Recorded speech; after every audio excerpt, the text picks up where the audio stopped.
The living room was wrapped in an unsettling dimness. Only the flickering ceiling light cast long shadows across the walls. The man was panting, drenched in sweat, his trembling hands gripping a kitchen knife. Behind him, tied to chairs, were his wife and 2 children, eyes wide open, mouths gagged with strips of cloth. The mother cried silently, while the children squirmed in desperation. In front of him, a figure shone in the darkness. Tall, spotless, a being of light that seemed to radiate warmth and holiness. The man dropped to his knees, sobbing, like someone reaching for strength he didn't have. "Please, don't make me do this." His voice came out broken, a desperate whisper. "They're my life, my kids, my wife, I can't do this." The light seemed to pulse, almost alive. The entity tilted its radiant face, and though its features were indistinct, the authority in its voice echoed like restrained thunder. "It's the only way." "But," the man choked, tears falling, I can offer myself instead. Let me go in their place. Sacrifice them. Only then will their souls be purified. Only then will they be saved." The words struck like hammers in the man's already fragile mind. He trembled from head to toe, muttering scattered verses, begging for mercy, until finally a scream of agony burst from his throat. He stood up, raised the knife, and with a convulsive sob, struck the first blow. The mother screamed beneath the gag. The children thrashed around. The sound of the blade tearing through flesh and bone echoed through the room, mixed with muffled cries and unrecognizable pleas. Within minutes, the place had become a macabre altar. Blood dripped across the wooden floor, forming pools that reflected the golden light of the angel. The man dropped to his knees again, covered in blood, his eyes locked on the radiant being. I did what you asked. Are they safe now? Tell me, are they safe?" The entity leaned closer, and for a moment the glow flickered, revealing beneath the veil of light a pair of black eyes, deep like burning coal. "Now, surrender yourself. Complete the sacrifice." With one last sob, the man turned the blade on himself and drove it into his chest. His body hit the floor with a heavy thud, blood spreading until it reached the creature's feet. The light flared brighter, swallowing the room in an almost divine glow. Then slowly, the figure faded away, leaving behind only silence, death, and the choking smell of burning iron. Far from there, the low rumble of an engine fills the screen. A black Mustang speeds down a deserted highway. Steve Myers is behind the wheel, eyes locked on the road, while Joanna flips through a notebook full of symbols and strange sketches. Steve's phone vibrates on the dashboard. He answers on speaker. "Hello?" On the other end, a deep, tired but steady voice. "Steve, my name is Father Elias. I need your help. You have to come to Harmony, Indiana. It's about entire families. They're dying in mysterious ways." Steve shot a wary glance at his sister. Joanna raised an eyebrow, intrigued. "Harmony, Indiana," he said, voice heavy. "We need to head there now." The road stretched endlessly ahead, carrying them into the heart of another hunt. Harmony. Indiana looked more dead than alive when Steve and Joanna passed the welcome sign. The main streets were empty, shop windows dark, and even the local bar showed no sign of life. A few curtains moved slightly as the Mustang drove by, as if curious eyes behind the glass were confirming that strangers had arrived. But no one stepped outside. The silence hung heavy like lead. Steve parked in front of the small red brick church. The yard was overgrown, weeds covering the flower beds, and only a faint light escaped through the central stained glass window. Father Elias waited for them at the door, wearing a simple cassock, gray hair, and deep dark circles under his eyes. When the siblings approached, he opened his arms in a tired gesture of welcome. "Harmony wasn't always like this," the priest said quietly, looking down the empty street. "This used to be a happy town. Children played in the square. Families gathered on Sundays. Now it feels haunted." He led them inside the church, where the wooden pews creaked under the weight of loneliness. They sat near the altar, and Elias sighed, rubbing his face with both hands. No one leaves their homes. Everyone's locked themselves in out of fear. Families live in silence, as if they're waiting for something to come for them. Joanna studied every detail, her sharp eyes scanning the walls lined with Christian symbols. "And why is that?" she asked directly. "What happened to these people?" The priest leaned forward, his voice barely above a whisper. They came to me, some in confession, others in secret asking for guidance, always the same story. An angel appeared to them, a being of light that spoke words of comfort and then started giving orders. Steve frowned. Orders? Yes. At first, small things, nothing that seemed wrong. But as the days went by, those people started to change. It was as if the light of that angel was consuming their will. They began to believe that only by obeying everything it asked would they be saved. Joanna crossed her arms, thoughtful. And all the families who saw this angel? The priest closed his eyes for a moment, as if carrying a weight too heavy to bear. They all died. The entire family. Husbands, wives, children. In the end, no one is left. Silence spread through the inside of the church. The memory echoed off the walls, mixed with the scent of candle wax and aged wood. Elias took a deep breath before continuing. I knew your father. He saved me from a ghost many years ago. He told me that if I ever saw signs of evil again, I should look for his sons. So that's what I did. Steve looked away, his jaw clenched. There was always a weight whenever their father's name came up. Joanna, more reserved, stayed silent for a few seconds before lifting her eyes to the priest. Winchester might be a powerful name, she said firmly, but it's also a death sentence. That's why we took our mother's last name, Myers. Father Elias went on, his voice tight with emotion. I don't know what this creature is. All I know is that it's stealing our hope. Harmony needs you. The words hung in the air like a sentence. The call had been made. Sometime later, Steve and Joanna walked through the silent streets of Harmony alongside Father Elias. The sun peeked weakly through heavy clouds, but even in broad daylight, the town felt shrouded in shadow. They arrived at a 2-story house surrounded by faded police tape. The gate creaked as it was pushed open, and the unkempt lawn completed the scene of abandonment. This is the place, the priest said, his voice barely audible. The last family. Steve pushed the front door, which gave way with a muffled crack. Inside, it was cold and filled with a metallic smell of old rust. The dust-covered furniture made it clear no one had been inside since the tragedy. Joanna ran her fingers along the hallway wall and stopped in front of almost invisible marks scratched into the plaster. See this? She murmured, shining a flashlight on them. Symbols. They don't look religious. Farther ahead in the main room, there were still dark stains on the floor, poorly cleaned by the forensics team. Steve crouched down, gently touching the wood. When he lifted his fingers, they were coated in a yellowish powder. He brought them close to his nose, sniffing. Sulfur, he said in a deep voice. Joanna slowly stepped toward the center of the room. The floor creaked beneath her feet, and she felt a strange heaviness in the air, as if something was still there, hovering unseen. She looked around. The scratched symbols repeated along the walls in an irregular sequence. An incomplete circle, marked in several places. This isn't angel work, she murmured, almost to herself. Steve stood up, his green eyes fixed on the markings. No, it's something else. Father Elias stood at the door, staring at everything with barely contained fear. They all told me. His voice faltered. Every single one said it was an angel.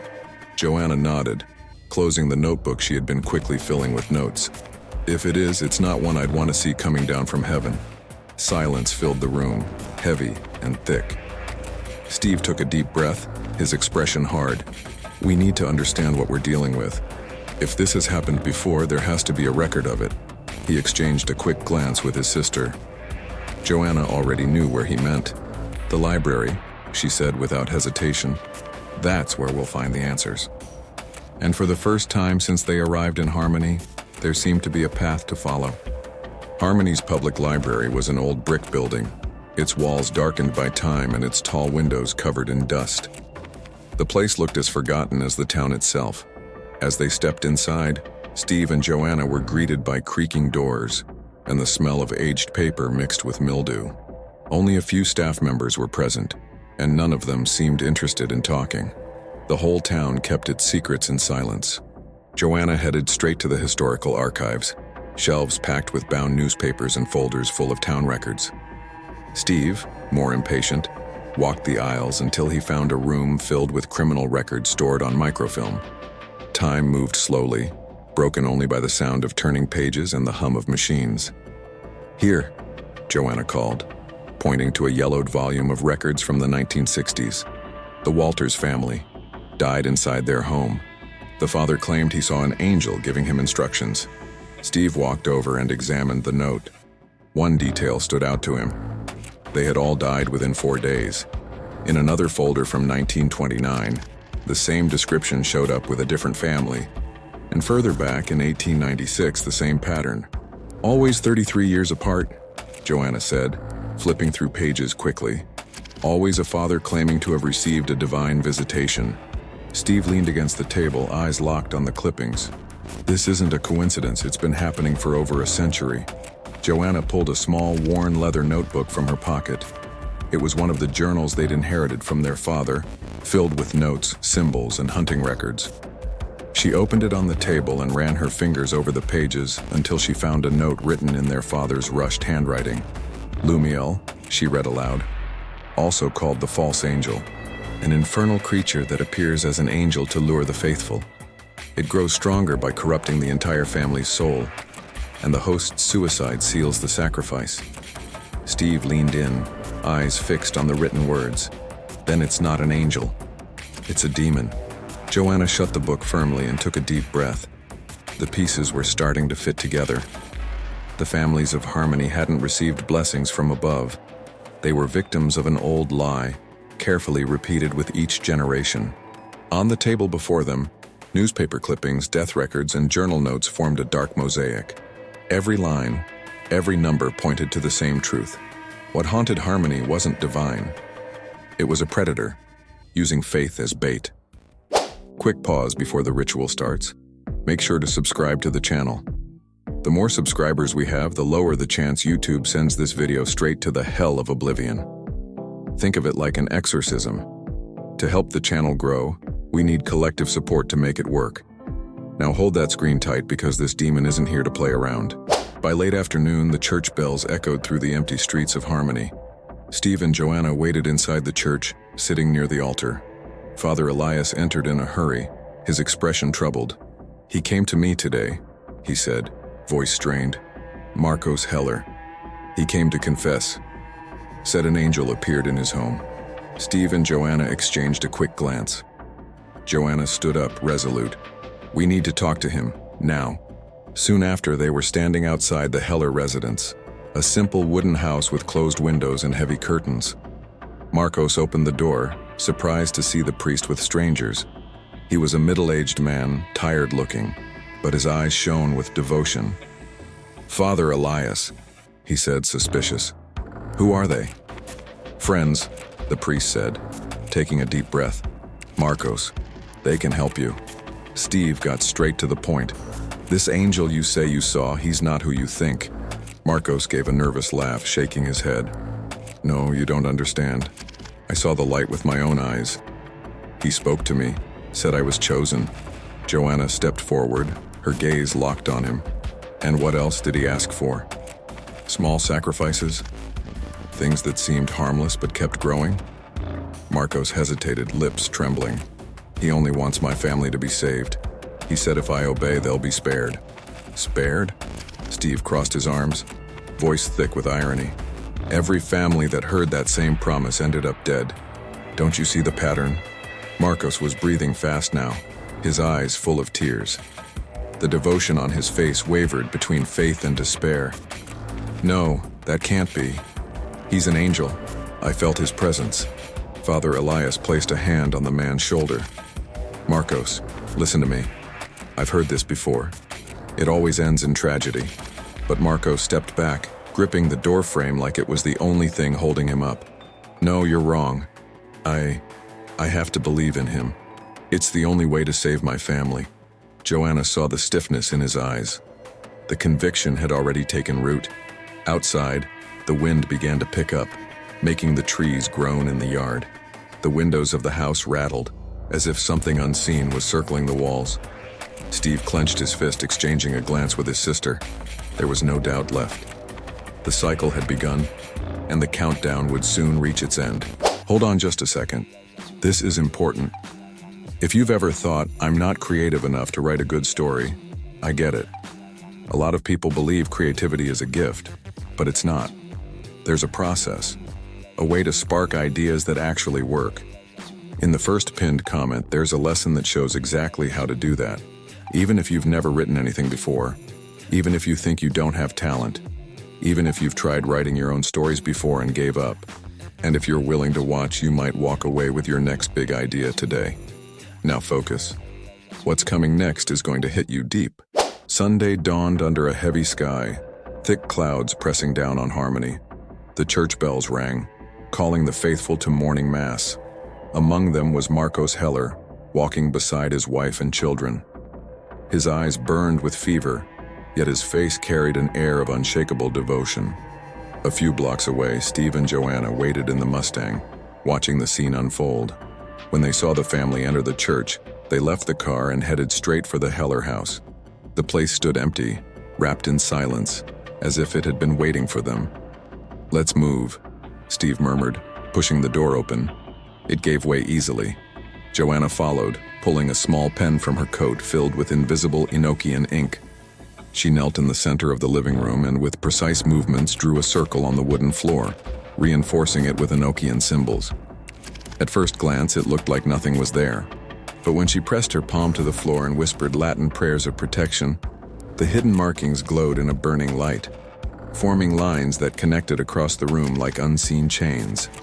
Meanwhile, Steve placed candles around the space and recited protection verses, preparing the house for the inevitable confrontation. When they finished, the living room had become an invisible battleground, white lines cutting across the floor, arcane symbols shining under the dim light filtering through the curtains. Hours later, as the afternoon waned, the door burst open. Marcos returned with his family. He led them inside quickly, his face tense, breath unsteady. His wife looked confused, the children terrified. Steve and Joanna stayed hidden, watching in silence. Marcos pushed his children toward the center of the room, murmuring prayers. His eyes searched the air, as if waiting for something unseen. Then it appeared. The room filled with a blinding light. A figure took shape before them, radiant, with immense wings made of white fire. The air trembled and the heat spread, suffocating the space. "Marcos," the voice rang deep, wrapped in a deceiving melody. "It is time. Purify them." The children began to cry, and his wife pleaded, tears filling her eyes. Marcos raised a kitchen knife, his arm trembling. It was in that moment that Steve stepped out of the shadows, Bible in hand. "Exorcizamus te, omnis immundus spiritus." His steady voice broke the trance. The entity turned to him and the light flickered, shattering the angelic disguise. The demon roared, and the glow burst outward, shaking the walls. "Insolence!" the voice thundered, rattling the entire room. Steve didn't back down. He stepped forward into the prepared circle. "Omnis satanica potestas, omnis incursio infernalis adversari." The creature tried to escape but quickly realized it was trapped. The Enochian lines flared like burning coals, forming an invisible cage that held it in place. Joanna had appeared behind him, pressing her hands to the floor to activate the symbols, which now burned brightly. "Trapped," she said, breathless. No more disguises. The creature's glowing form twisted in rage, screaming as the angelic shape shattered like glass. Where the light once stood, Lumiel was revealed. Skin marked by dark veins, eyes entirely black, and teeth sharp as blades. Its presence reeked of sulfur and smoke. "I am the true light," it roared, pushing against the circle, which sparked under the strain. Steve continued the exorcism, his voice rising over the noise. "Ergo, Draco maledicta et omnis legio diabolica, adjuramus te," Lumiel howled, and the entire house shook. Pictures fell from the walls, the ceiling groaned, and the curtains burst into sudden flames. The Heller family huddled in a corner, shielded by Joanna, who held the circle in place. Steve stepped forward again, each word hitting the demon like a hammer. Black smoke began to pour from Lumiel's mouth and eyes, and his skin cracked with glowing fissures. But Lumiel still resisted. With one last surge, he raised his arms and released a wave of energy that threw Steve against the wall. The Bible flew from his hands and landed far away. Joanna didn't hesitate. From her coat, she pulled out Ruby's knife. The blade shimmered with a red glow, reflecting the flames now spreading across the room. "No more games," she said, stepping forward with purpose. Lumiel roared, trying to break through the circle, but he was too weak. Joanna stepped in, the blade steady in her grip. The demon tried to push her back, but Steve, now back on his feet, resumed the prayer with a hoarse voice, holding the Bible once again. His words held the demon in place. Joanna raised the knife and drove it deep into the demon's chest. The scream that followed was neither human nor divine.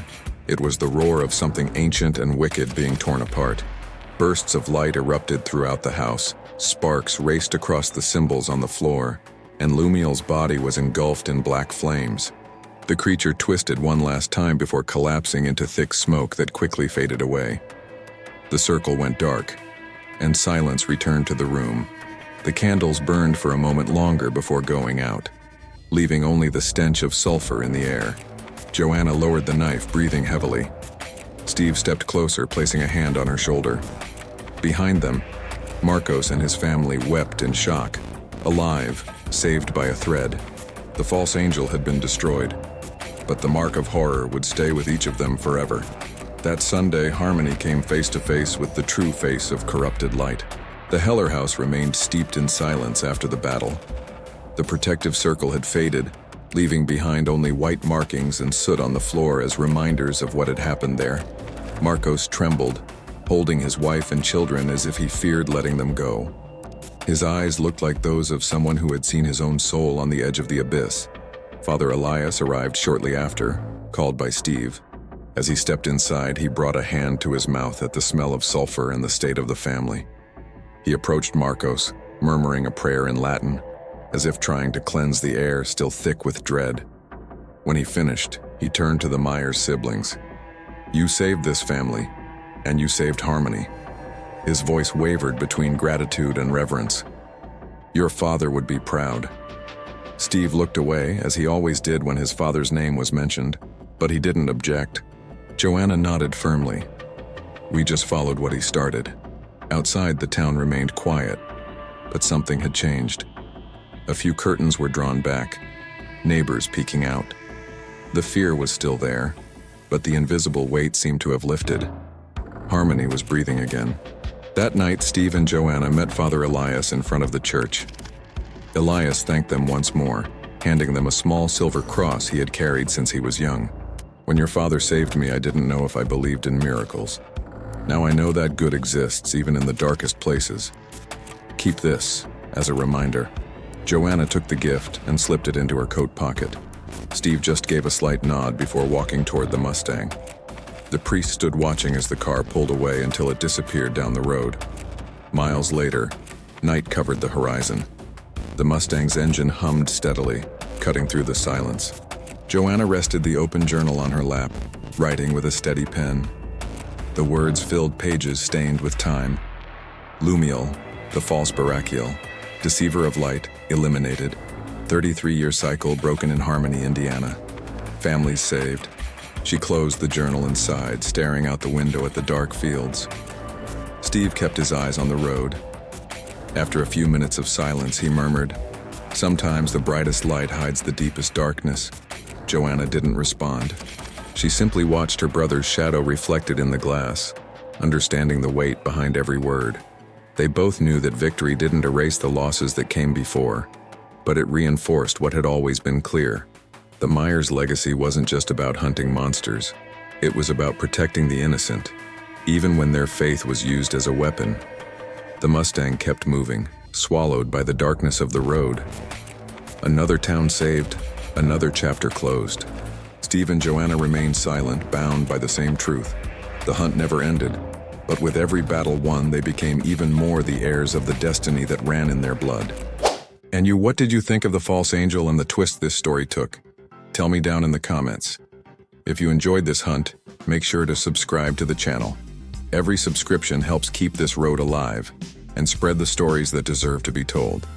Because monsters are real, and someone has to face them, and of course, the next adventure of Steve and Joanna will be even bloodier. This time, the siblings are heading to Whitefish, Montana, a snow-covered town where a cult called Flesh and Blood is reportedly abducting young people without a trace. Is this just a routine case for the local police, or something that calls for the Myers supernatural methods? The next chapter of this hunt is in the following video, now showing on the end screen.